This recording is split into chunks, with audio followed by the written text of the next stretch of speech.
Em transmissão ao vivo pelas redes sociais, o ex-deputado federal Coronel Tadeu comentou as circunstâncias da indicação do advogado de Lula para o Supremo Tribunal Federal e as perspectivas para sua sabatina no Senado. Coronel Tadeu disse: o futuro ministro do STF, Cristiano Zanin, vai começar a fazer a sua peregrinação pelo Senado Federal em busca de apoio à sua aprovação quando vai ser sabatinado. Tem 35 senadores com processos no Supremo Tribunal Federal, entre eles o Moro. Tem senadores de todos os lados, da esquerda, da direita e do centro, pendurados no STF, 43% do Senado. O Cristiano Zanin segue a sua rotina agora de fazer contato. Vai ser sabatinado por cerca de 30 senadores da Comissão de Constituição e Justiça. Até tem uma frase do ex-ministro Marco Aurélio do STF, advogado militante. Pesado, não é? São as considerações dele. O ex-deputado explicou: o nome é apenas indicado pelo presidente da República e os 81 senadores fazem a sabatina. Vamos acompanhar, mas a gente sabe que não haverá dificuldades. Não tem histórico de nenhum candidato ser reprovado. Coronel Tadeu ironizou: esse mês é de quadrilha e por isso a gente faz uma homenagem ao PT. Infelizmente, a Operação Lava Jato foi dizimada, destruída. Pesquise escândalos do PT e vão aparecer mais de 170 casos. O ex-deputado também comentou declarações de um empresário que trouxe de volta à baila o caso Celso Daniel. Ele disse: Lula foi visitar uma fábrica e se deparou com João Antônio Sete Braga. Quem é ele? O que declarou em uma comissão de investigação em Santo André, que apurava a morte de Celso Daniel. Todos falam que é um crime comum, mas por que 7 pessoas envolvidas, garçom, motorista, perito, foram mortos? Celso Daniel tinha muito a contar. Parece que ele ficou chocado quando descobriu que o PT pegava propinas de tudo quanto é lado. Sete Braga declarou que pagou milhões em propinas para o PT. Ontem ele ficou frente a frente com o Lula. Fica registrada a visita indigesta que o Lula teve. Marcos Valério silenciou sobre o caso Celso Daniel, preferiu não falar nada, não queria ser morto. Está seguindo a sua vida quietinho. A Constituição Federal determina em seu artigo 5º, inciso 54, que ninguém será privado da liberdade ou de seus bens sem o devido processo legal. No entanto, o ex-corregedor do TSE, Luiz Felipe Salomão, mandou confiscar, em decisão monocrática em inquérito administrativo, a renda de canais e sites conservadores, como de Bárbara, do canal Te Atualizei, e da Folha Política. A decisão do ministro, que recebeu respaldo e apoio de Luiz Roberto Barroso, Alexandre de Moraes e Edson Fachin, confisca toda a renda dos canais, sem qualquer distinção segundo o tipo de conteúdo, o tema, a época de publicação ou qualquer outro critério. Toda a renda de mais de 23 meses do nosso trabalho é retida sem justificativa jurídica. Se você apoia o trabalho da Folha Política e pode nos ajudar a manter o jornal funcionando, doe qualquer valor à empresa Raposo Fernandes através do QR Code que aparece na tela ou utilizando o código Pix ajude@folhapolitica.org. Caso não use Pix, a conta da empresa Raposo Fernandes está disponível na descrição deste vídeo e no comentário fixado no topo. Há 10 anos, a Folha Política vem enfrentando a espiral do silêncio imposta pelo cartel de mídia que quer o monopólio da informação. Pix ajude@folhapolitica.org. Assista! E o nosso futuro ministro do Supremo Tribunal Federal, Cristiano Zanin, parece que vai começar a fazer a sua peregrinação pelo Senado Federal em busca de apoio à sua aprovação quando for a hora dele ser sabatinado. Só para deixar registrado aqui, gente, tem 35 senadores com processos no Supremo Tribunal Federal. Dentre eles tem o Moro, né? Nem todos são de esquerda, nem todos são de centro e nem todos são de direita, mas tem senadores de todos os lados, da direita, do centro e da esquerda, ali pendurados no STF, só para vocês saberem. Então são 35 senadores, 43% do Senado tem processos pendentes no Supremo Tribunal Federal.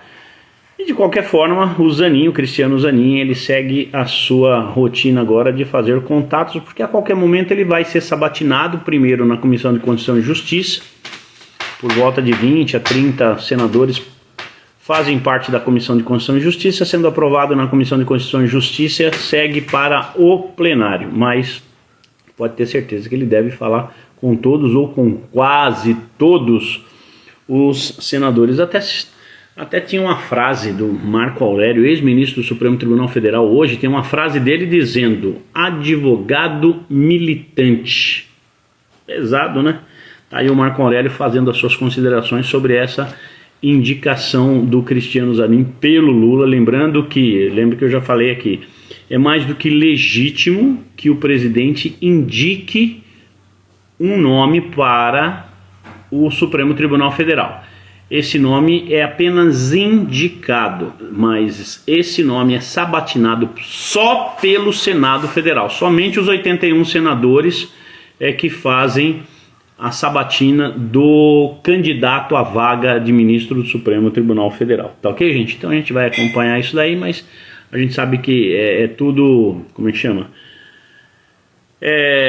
Não haverá dificuldades. Não tem histórico de nenhum candidato ter sido reprovado. Sinceramente, na minha cabeça eu não lembro. Se alguém tiver, escreve aí, mas já é certo. Quando o Lula ganhou em 2022, né, em 30 de outubro de 2022, já ficou patenteado que ele faria indicação de 2 ministros, né, que completam 75 anos. Um já saiu, inclusive, que é o Henrique Lewandowski, e o segundo é a Rosa Weber, que o ano que vem, se eu não me engano, acho que é o ano que vem, ela se afasta porque é a atual presidente do Supremo Tribunal Federal, ela completa 75 anos, então ela tem que encerrar a carreira, tá ok?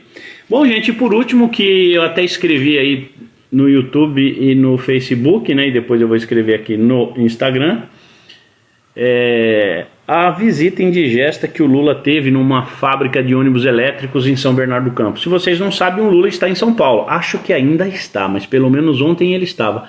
E ele foi para São Bernardo do Campo, o celeiro do PT, ou pelo menos onde nasceu o PT, né? O PT nasceu ali em São Bernardo do Campo, no meio das greves, nos anos final dos anos 70, né? O PT é a fundação dele de 1980, mas foi através do movimento sindical e greves que foram promovidas nas indústrias que estão sediadas em São Bernardo do Campo que o PT se fez, né? Se tornou um partido político e a partir daí tem toda a sua trajetória. Demorou 32 anos para chegar no poder, só para vocês saberem, tá, gente? O trabalho do PT foi de 32 anos até alcançar o poder. Quando alcançou o poder, vocês já sabem o que eles fizeram, e a Operação Lava Jato tá aí para contar tudo que eles fizeram quando eles chegaram no poder.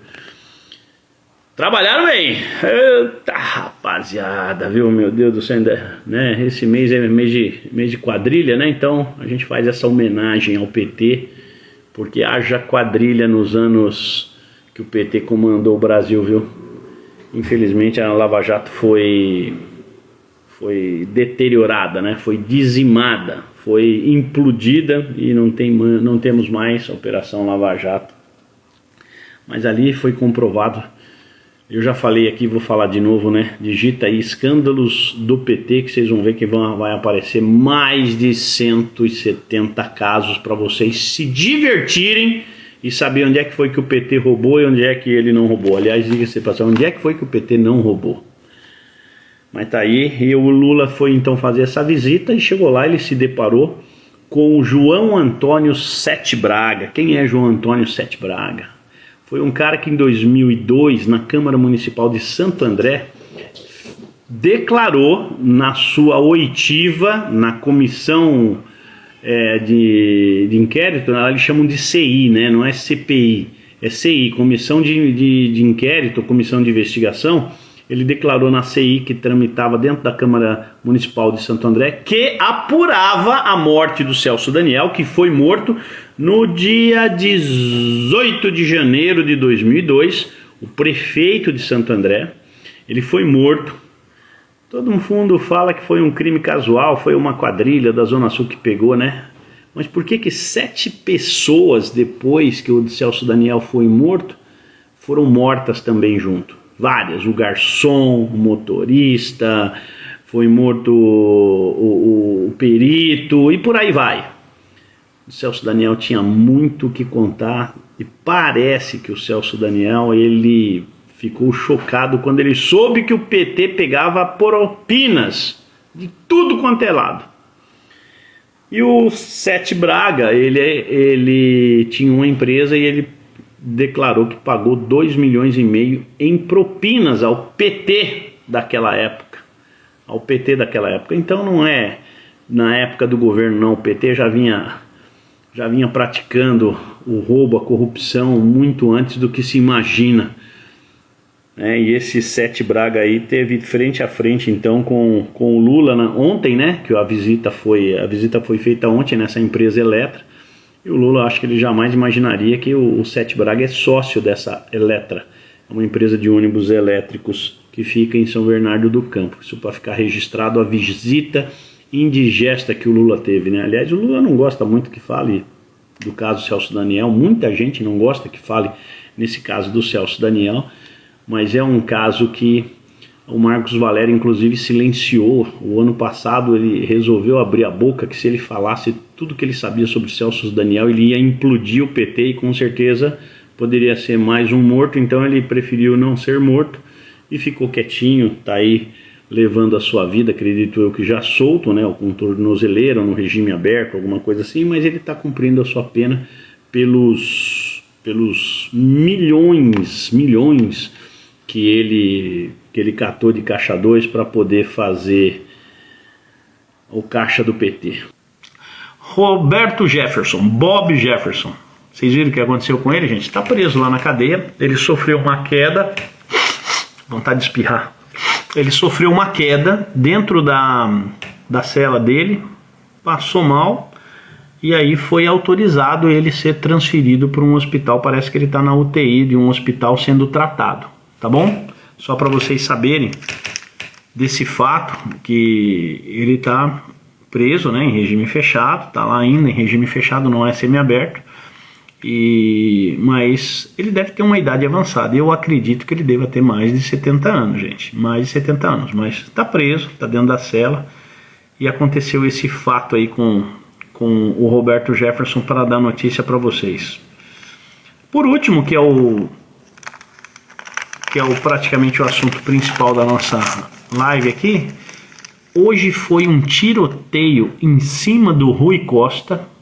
Quem é Rui Costa? Ex-governador da Bahia por 2 mandatos e elegeu seu sucessor lá, o Jerônimo. Se eu não me engano, o governador Jerônimo da Bahia era da Educação, secretário da Educação, foi eleito na Bahia, ganhou do ACM Neto, que não quis dar o apoio para o Bolsonaro, poderia de repente ter virado esse jogo se tivesse dado apoio ao Bolsonaro, mas fez a opção de não dar apoio para o Bolsonaro na Bahia e se lascou, ficou de fora. O Neto tinha sido 8 anos prefeito de Salvador, ficou 2 anos ali se preparando para ser candidato a governador. Ele é do União Brasil e perdeu as eleições para o Jerônimo, nem sei o segundo nome dele, eu lembro do primeiro. Então o Jerônimo é o governador da Bahia eleito e o Rui Costa virou ministro-chefe da Casa Civil. E tá um tiroteio em cima dele porque provavelmente as coisas não estão andando tão bem como deveriam andar. Nossa, até que enfim espirrei. E agora as metralhadoras estão apontadas para Marina Silva e também para Rui Costa. É claro que estão pedindo aí a cabeça do Alexandre Padilha, estão pedindo a cabeça de não sei quem. Olha, gente, não vai demorar muito, nós vamos ter uma mudança nesses ministérios do Lula. Pode esperar, porque a coisa não está indo bem mesmo. Há muita coisa errada acontecendo, há muita falha acontecendo. E vamos ver em quanto tempo esses 37 ministérios vão permanecer intactos. Mudanças foram feitas para serem feitas. As mudanças existem para serem feitas. Então, vamos ver exatamente quanto tempo vai durar. Quanto tempo vai durar esse ministério? E está aqui o Carlos Alberto falando, ACM Neto é neto de Antônio Carlos Magalhães, ou Toninho Malvadeza, não é isso, Carlos? Lembra do Toninho Malvadeza? Foi governador da Bahia, senador, né? Um político muito tradicional na Bahia, aqueles tipo coronelzão mesmo. O Carlos deve confirmar exatamente quem foi. Gente, 6 meses, viu, Patrícia? Patrícia Magri tá falando em 6 meses, né? Vai tendo mudança mesmo. E é assim que funciona. Não funcionou, troca, e a coisa não está boa mesmo. Nós vamos ter muitas notícias ruins daqui para frente. Vocês vão ver que agora a economia está dando uma travada. Inclusive, eu queria até dar uma notícia para vocês, para encerrar essa live, para encerrar. Vocês sabiam que as tradicionais lojas Renner vão fechar as portas, não sei se totalmente, mas de várias unidades no Brasil? Tudo isso porque eu estava lendo uma matéria no Instagram, tá naquele Conexão Política, pode conferir lá no Conexão Política, eu vi essa matéria muito interessante. As lojas Renner vão fechar várias unidades, ou todas, eu não lembro exatamente agora, mas vão ficar nas várias unidades, ou seja, vai colocar um monte de gente na rua, porque principalmente por conta do lucro. Eles anunciaram o lucro do primeiro trimestre de 48 milhões de reais. Puxa, é dinheiro pra caramba, né? Se a gente pensar, né? 48 milhões de reais é muito dinheiro. Mas sabe quanto foi o lucro quando o Bolsonaro estava no governo? Mais de 170 milhões. O lucro das lojas Renner caíram absurdamente. Aí não tem quem se sustente, né, gente? Quem se sustente. Esse é um sinal de que a nossa economia ela vai começar a dar umas patinadas, e isso eu falei lá em janeiro, fevereiro, que tinha que dar um tempo para as malvadezas do governo fazerem efeito. E está começando a fazer efeito, porque nós temos aí o anúncio de vários grupos, vários grandes grupos que estão sofrendo, né, com a economia, porque a economia não está deslanchando, não está deslanchando mesmo, e aí vai ficando difícil para quem está principalmente no varejo, que é o final da cadeia de comércio, é lá na frente, quando você põe o produto na prateleira e a pessoa vai lá e compra, e não estão comprando. Por quê? Porque não tem dinheiro. Por quê? Porque não acha emprego, não tem emprego, o desemprego aumentou no país, e está aumentando. Então isso é uma amostra de que a economia já está dando seus primeiros sinais de patinar, de começar a patinar. Isso é muito. Os municípios vão perder a arrecadação, vão perder a capacidade de contratação de determinados produtos e serviços, né? Vai tudo se conectando um ao outro e todo mundo sem dinheiro. Então fiquem aí apenas acompanhando, e eu gosto muito de falar dessa parte de economia, como eu gosto muito de falar, eu vou mostrar para todos vocês o que é que vai acontecendo com a economia, que a gente vai tendo muito, mas muito problema mesmo.